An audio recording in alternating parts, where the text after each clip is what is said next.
Kain tayo guys. Nag-ano pa ako eh. Nagluluto pa ako ng pancit canton guys. Ito muna ang kakainin ko. Boji bar na chocolate. Wow. Ito yung baon ko kagabi. Akala ko ote ako ngayon. Kakainin ko to ngayon kasi hindi naman ako ote. Ito yung ulam kagabi namin guys. Yan.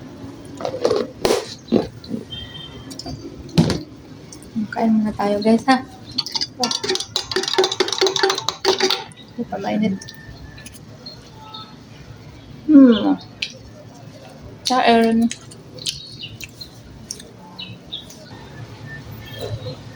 Binapay. With bread.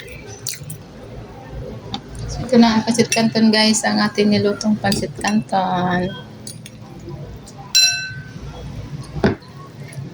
Isa lang itong isang piraso lang to kaya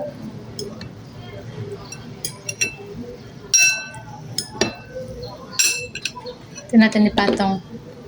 Tapos ito yung lalagay natin dito sa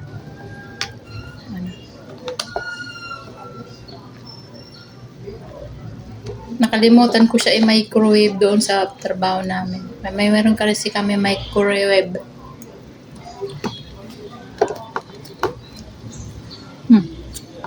Lumisik yung ano, seasoning.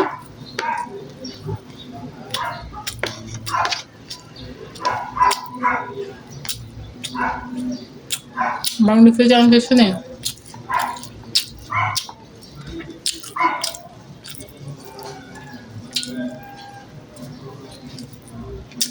Pag kumakain ka pala ng matamis na mas kain ka ng kanin, parang hindi masarap na. Kasi nauna yung matamis eh. Na? Tayo.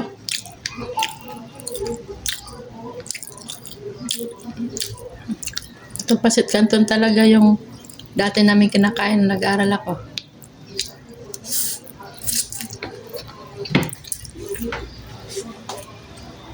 Ito yung ulam namin lagi. Canton.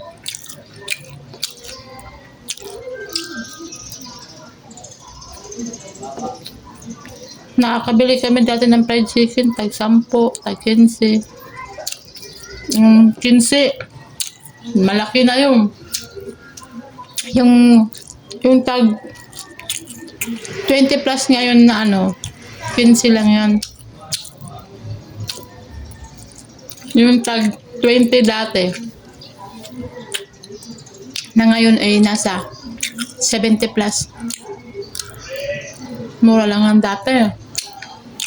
Mga manok na fried chicken. Ang sasarap pa ng sauce no, sa probinsya.